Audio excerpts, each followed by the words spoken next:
Game day's here, I can hear the crowd. Turn on the lights, fans are cranked up and loud. Red or blue, we wear it proud. Yeah, we love our teams in this border town.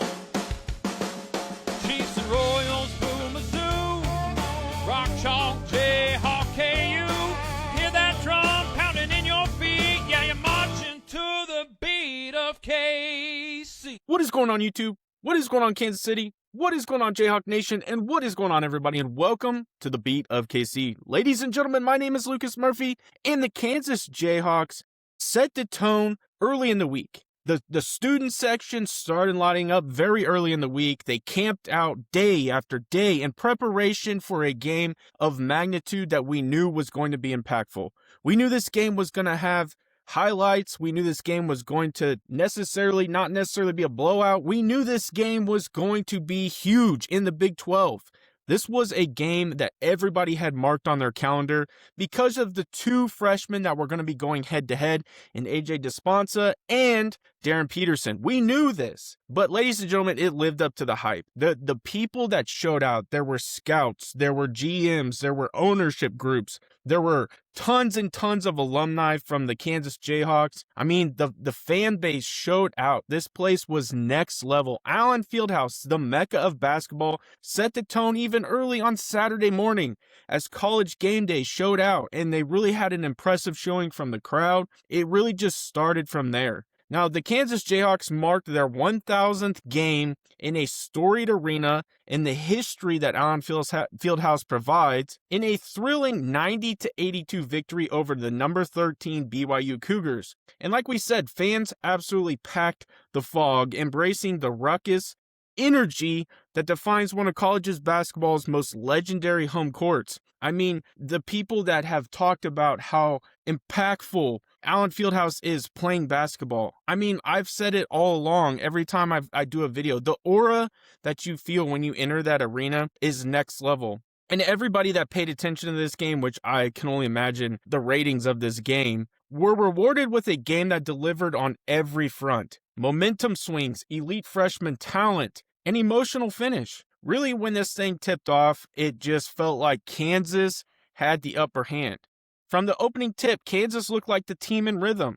The Jayhawks executed with surgical precision, pushing the tempo, locking in defensively, and spreading the scoring ledger early. They really did. They built a significant lead. And that was really from kind of the cohesiveness of this team and really kind of leaning on Darren Peterson. Freshman star Darren Peterson was sensational, impacting the game on both ends with scoring, playmaking, energy, hustle, defense. I mean, you could go down the list of everything describing his style of basketball. His dynamic presence fueled the Jayhawks' early success as he attacked the rim, hit timely shots.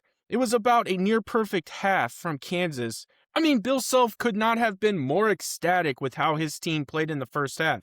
They had crisp ball movement. There were not a ton of turnovers. There were not a lot of mistakes. They were disciplined. They shot very well. They had good shot selections. They drove to the basket. At one halftime on the ESPN broadcast, Bill Self, drive the basketball, drive the basketball. The tenacious defense in the first half really allowed this Jayhawks team to build a lead that would be 53-33. They had a 20-point lead going into halftime.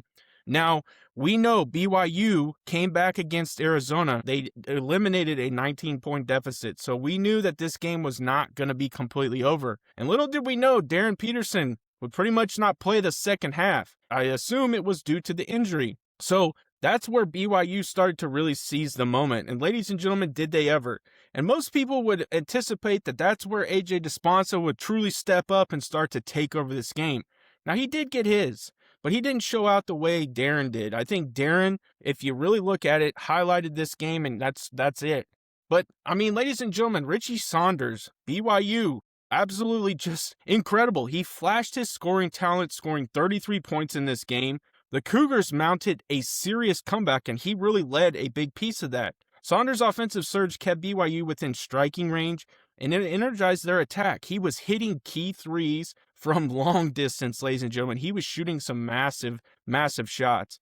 BYU chipped into the deficit with aggressive drives, improved their three-point shooting in that second half, and toughness on the glass, really transforming what once looked like a runaway into a tightly contested half. Now, still, Kansas maintained enough resilience and composure, and I think a lot of that, too, was because of the players that started to take over. We saw Melvin Council Jr. step up. We saw Bryson Tiller step up, ladies and gentlemen, and we're going to talk about Bryson for sure. We saw this team continuously kind of stay in the driver's seat, and they had the crowd behind them to really keep them in the game. Now, when you really start to break this down and look at the individual aspects, a defining feature of this Jayhawks win was offensive balance. Every Kansas starter finished with double figures, underscoring a collective effort rather than resilience on a single scorer. And I think a lot of that is because Darren did not play the second half. He really just he was on the bench. Flory Badunga, ladies and gentlemen, strong presence inside, and I think that was a big piece. He really kind of defensively shut down AJ for a lot of this game. He was able to transition. He was able to move with him, and they really transitioned well between him and Bryson on him. You know, AJ still scored a decent amount, but it's nowhere close to what he probably could have, and that's because the defense was able to really play at a high level, specifically those two players on him. Flory would score 16 points, added 6 rebounds. Bryson Tiller, ladies and gentlemen. Bryson Tiller played extremely well. He really played good defense. He played extremely well on the offensive side. He was able to read down low, when to transition off of balls to get dunks. He slammed the ball home numerous times, shook the rim.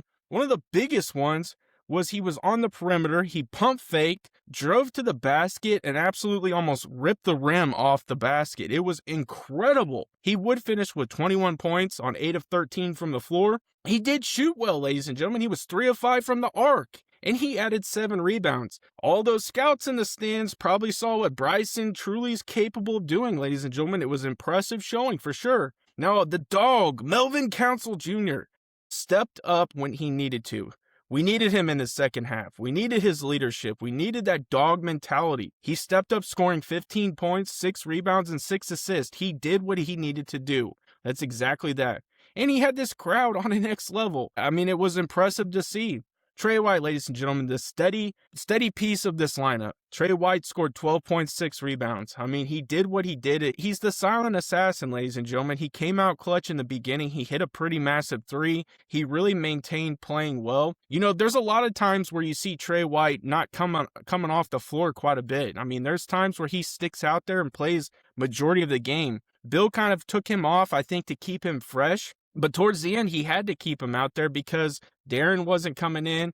Elmarco Jackson, I think, banged knees with A.J. Desponsa at one point, and he couldn't come back in. He had a pretty big brace, on his knee, so they were without him. They really kind of leaned heavy on certain players towards the end. Now, Darren Peterson, ladies and gentlemen, I mean, granted, he did not play pretty much the entire second half, but his explosive first half performance was one of the best basketball performances I've seen. His ability to just play the game of basketball, it's so smooth, it comes to him extremely easy, and he's the reason why the Kansas Jayhawks were able to do what they did in the first half. He set the tone. Basically, he did. He sat out the entire second half, but his first half was so impressive. 18 points on 6 of 18 from the floor. He was 3 of 5 from the arc. Again, he's just so smooth with how he plays. He flows well. He moves extremely well. He drives to the basket, gets fouled. But on top of that, he's able to shoot. I mean, his jump shot is so pure. But one of the most impressive things was he drove to the basket and slammed it over 2 of BYU's players. I mean, he absolutely just showed out in the first half. And that's really why Kansas was able to just build momentum the way they did. In a market that never sleeps, one name rises above the rest. Lisa Miller from Dan Lynch Real Estate. Trusted by hundreds and recognized across the Midwest. She delivers results when it matters the most. With over 13 years of experience and licenses in both Kansas and Missouri, Lisa isn't just selling houses. She's helping you find a place to call home. Whether you are a first-time home buyer, looking to upsize, or selling your current home, Lisa makes the process smooth and stress-free. As a local expert passionate about building lasting relationships, she ensures her clients feel confident and satisfied every step of the way. Don't wait, your perfect home is just a call away. Contact Lisa today at 913-579-3246 or 913-369-3000 or visit lisamillersaleskc.com. Let Lisa Miller at Lynch Real Estate help you start your next exciting chapter. And let her know the beat of KC, Lucas Murphy, sent you her way. Again, I want to highlight the 5-man starting rotation all scored in double digits. Their performance highlighted Kansas's depth and offensive versatility. The fact that they were able to go to their bench and maintain the way they played throughout this game, I think is just crucial facing a very determined BYU attack in that second half. Really finished this thing up. Kansas 90-82. I mean, that's a massive win. That's a huge resume piece, and that's big time, especially with BYU playing as good as they are and who they have on their team. You know, it just wasn't another regular season game. It wasn't. It was a celebration of tradition, talent, toughness, of heart. I mean, college basketball was able to see one of the best games and really two good teams go head-to-head. From the electric first half led by Darren Peterson to the dramatic comeback attempt by Richie Saunders and the balanced scoring, I really think that that's what everybody was anticipating would happen, and we got to see it all. Kansas Jayhawks come out victorious. Now, ladies and gentlemen, we don't want to quickly put this game behind us. We want to kind of soak it in, enjoy this victory. But ladies and gentlemen, the Jayhawks go on the road to one of the most rowdiest environments, a team that is coming off of a loss to the UCF Golden Knights. And that is going to be Texas Tech, ladies and gentlemen. We do go to their house, and it is going to be a tough game. They are going to be very good, and they are going to play at an elite level, especially in their home court. We see how the Kansas Jayhawks play when they're at home. Now we got to go into an environment that is going to be tough. It is going to be tough, but with this Kansas win, Kansas not only added another chapter to its historic home court resume, but also showcased the depth and grit that defined championship contenders. And I think a lot of people will say Kansas is starting to climb up the boards. You know, they originally, I believe, were predicted to be seeded in the 4 seed. I think they're going to continue to climb, ladies and gentlemen. I think this team is starting to earn some respect. They're starting to earn really some credibility. And I think that that's big time. And if you really, at the end of it, look at our resume so far, this team is very battle tested. And ladies and gentlemen, it does not get any easier. We, like I said, go to Texas Tech. We still have to play Arizona twice. We still have to play Houston. This schedule is going to be a gauntlet. Appreciate y'all checking out this video. I'm so happy we won this game, ladies and gentlemen. Big time win. I appreciate y'all checking out this video.